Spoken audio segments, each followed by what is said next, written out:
ঘাটাল মহকুমা কোর্টের আইনজীবীর অগ্নিদগ্ধ অবস্থায় মৃত্যুর ঘটনায় এলাকায় তীব্র চাঞ্চল্য ছড়িয়েছে। ঘটনাটি ঘটেছে দাসপুর থানার অন্তর্গত কুঞ্জিপুর গ্রামে। মৃত ওই আইনজীবীর নাম সুদীপ চক্রবর্তী। তিনি ঘাটাল মহকুমা আদালতের আইনজীবী হিসেবে কর্মরত ছিলেন। তিনি প্রতিদিনের মতন ওই দিন রাত্রে খাওয়া দাওয়া করে ঘুমোতে যান। বাড়িতে তিনি একাই ঘুমোচ্ছিলেন। 2 বছর আগে আইনজীবীর স্ত্রী মারা যান। তিনি ওই দিন রাত্রে খাওয়া দাওয়া করে একাই বাড়িতে ঘুমন।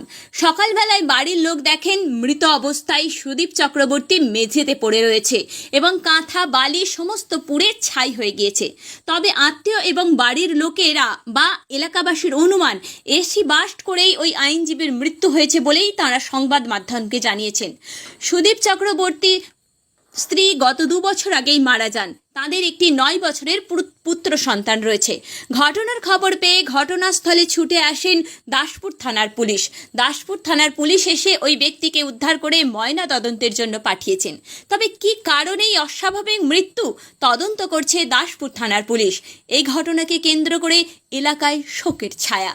দাসপুর থেকে আমাদের প্রতিনিধি কৌশিক কাপড়ের রিপোর্ট, NH পাবলিক টিভি।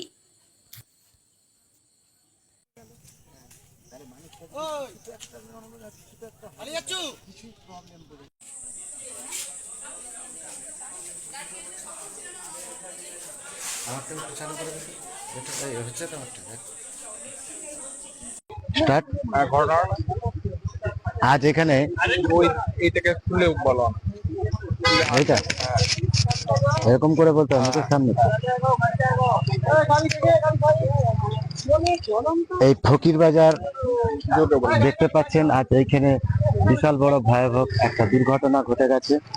তো ফকির বাজারে অ্যাডভোকেট ঘাটাল কোর্টের সুদীপ চক্রবর্তী বাড়িতে যতদূর এখন জানা যাচ্ছে যে এসি বাস্ট করে মারা গেছেন উনি। তার বাড়িতে রাত্রে তিনি খাওয়া দাওয়া করে শুয়েছিলেন। তার বাড়ির লোক এসে ভোরবেলা শরবত দিতে এসে দেখতে পায় অ্যাডভোকেট সুদীপ চক্রবর্তী পুড়ন্ত অবস্থায়, পুরো সম্পূর্ণভাবে পুড়ে গেছে। 2 হাত, মাথা, পা, এক পাশে সারা অঙ্গ পুড়ে গিয়ে তার মৃতদেহ পড়ে রয়েছে। এতদূর এই পর্যন্ত। আচ্ছা, ঘটনাটা কোন হয়েছে? ঘটনাটা ঘটেছে রাত্রের মধ্যে, রাতে ঘটনাটা ঘটেছে। আচ্ছা, কিভাবে ঘটনা ঘটেছে একটু বলুন।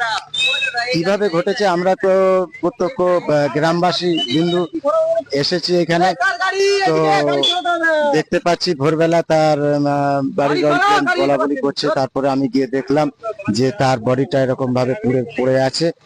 আর এই এত দূরই ভয়াবহ অবস্থা যেটা দেখা। থানাতে খবর দেওয়া হয়েছে, ইতিমধ্যে থানা এসে হাজির হবে। থানা এসে তার যথারীতি বডি উদ্ধার করে নিয়ে দাসপুর থানায় যাবে, ওখান থেকে মর্গে পোস্টমর্টম হবে। এতদূর পর্যন্তই জানি। আপনার সম্পর্কে কে হয়? আমার সম্পর্কে আমার পরিবেশে এক কাকা হয়, কারণ আমার কাকু অ্যাডভোকেট সুদীপ চক্রবর্তী। আমার নাম বীরনাথ চক্রবর্তী, গ্রাম ফকির বাজার। নামটা বীরনাথ চক্রবর্তী। আর যিনি মারা গেছেন? সুদীপ চক্রবর্তী। ধন্যবাদ। জেলার সেরা ডিজাইনের সম্রাট রাজ মার্বেল হাউস। টাইলস ডিজাইনের ওপেন চ্যালেঞ্জ রাজ মার্বেল হাউস।